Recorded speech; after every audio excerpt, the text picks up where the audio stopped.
Oh, hello everyone! It's me again, and before we begin, I just want to say how insane the support on the last video was. I kid you not, I am still blown away. As of writing this script, the video has 109 views, 15 likes, and it's been 8 days. Considering how small my channel is, even though we're over halfway to 200, which is also crazy, that is a major accomplishment. I also gave Solarbean a shout out on that video, and she actually commented, so thank you, Solar! Anyways, in that video, I promised I would talk about my childhood cartoons in another video, so here we are. I'm sure a lot of my fellow creatives grew up watching cartoons. I know some popular shows from modern artists' childhoods are Pokemon, Avatar: The Last Airbender, and Steven Universe, but mine were, well, a bit different. Seriously, there are some serious underrated gems out there. A lot of them are more recent, but seriously, they set me on the path I am on now. Now, when I was a little child, watching cartoons wasn't exactly seen as cool. I grew up in a time where Nickelodeon sitcoms were seen as the hottest thing to watch, and I was picked on a lot for watching cartoons for most of my life. Now, my parents would always control what I watched. They didn't want me watching anything with too much violence, swearing, or anything inappropriate for a little child. And honestly, I am so grateful my parents did this, and I didn't grow up watching slop. I grew up watching a lot of older cartoons, as well as cartoons that are fairly recent. One of the childhood classics was Paw Patrol. Fun fact, the way I draw paws is something I learned from Paw Patrol's art style. I'm not a fan of the newer seasons. Like, what did they do to my boy Marshall? He looks bald! Plus, the newer models are trying to mimic the movie, and Sky's colors are just so off. But you didn't come here for a rant, you came here for stories. When I was very little, Paw Patrol was my #1 hyperfixation. So much so, I did a drawing of my Sky plush when I was younger. I have no idea where this plush is, and I'm not showing a photo of the art piece, plus I don't have it anymore. Anyways, Sky was always my favorite character as a kid. So much so, everything I had when I was little was named Sky. All my plushies were named Sky, at least 10 plushies carried the name, and a bunch of fish my parents got me to shut up about dogs were named Sky. Paw Patrol was my favorite show, and I still have a soft spot for it. I remember when the Mighty Pup special came out and the TV channel had a timer counting down to when the special would air. I was on the edge of my seat towards the end of the special, and I have to say, looking back as a writer, Chase was written pretty well in that special. He had a clear arc and overcame it. Plus, Harold Humdinger, while he's a bit cringe, is a great villain, much better than his uncle, even though my boy Mayor Humdinger is very entertaining.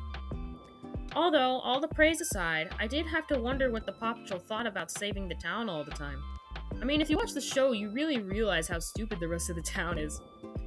I can imagine if the show was for an older audience, Ryder would probably get fed up at times. I mean, I know I would. Especially if I was in his seat. I also always wondered where Ryder and Katie's parents were. I mean, they're both pretty successful on their own. Like, these guys have successful businesses and can afford buildings, equipment, electricity, and pets. That's pretty impressive. Anyways, moving on. More cartoons I watched growing up were Bubble Guppies, Blaze and the Monster Machines, Peppa Pig. That show's just stinking hilarious when I look back. Hard to believe that the company that owns Transformers owns Peppa Pig. And a lot of PBS Kids cartoons. The PBS Kids cartoons honestly deserve their own video. I have so much to say about these shows and how much I cherish them. I also watch Disney Junior shows, but before we get onto that, let's talk about Bubble Guppies. Most of the cartoons I listed are still airing, which is wild, but unfortunately, as time went on, these shows got more and more boring. Except for Bubble Guppies. For some reason, the writers stepped up their game as the show went on. When I was still watching it, I was more and more entertained by it. Like, seriously, this show went from silly school shenanigans to serious stories within each episode. I will never forget the Wild West episode where Molly was doubting herself and honestly had a reasonable crash out. Gil's efforts to help her were honestly amazing. Although, I have to wonder what this looked like from Mr. Grouper's perspective, considering that these were all apparently roleplays kids were doing in canon. I also watched some lesser-known cartoons as well. One of the ones I am most nostalgic for is a show called Little Bear. This show honestly felt like a fever dream, but I have so much nostalgia for this show. For those of you who probably don't remember this show since it's over 20 years old, it follows a young bear cub and a gaggle of woodland creatures as they explore life and what it has to offer. The basic cast description is the protagonist called Little Bear, a duck, a cat, a hen, and an owl. I forgot the names of the other animals, but I'm pretty sure they were just named after their species. I watched this show all the time grow up, and I will never forget how delicious the artists drew the fish stew from the show. Little Bear's father was a fisherman and would always bring home fish for his family to eat. I also remember his uncle was good on the harmonica.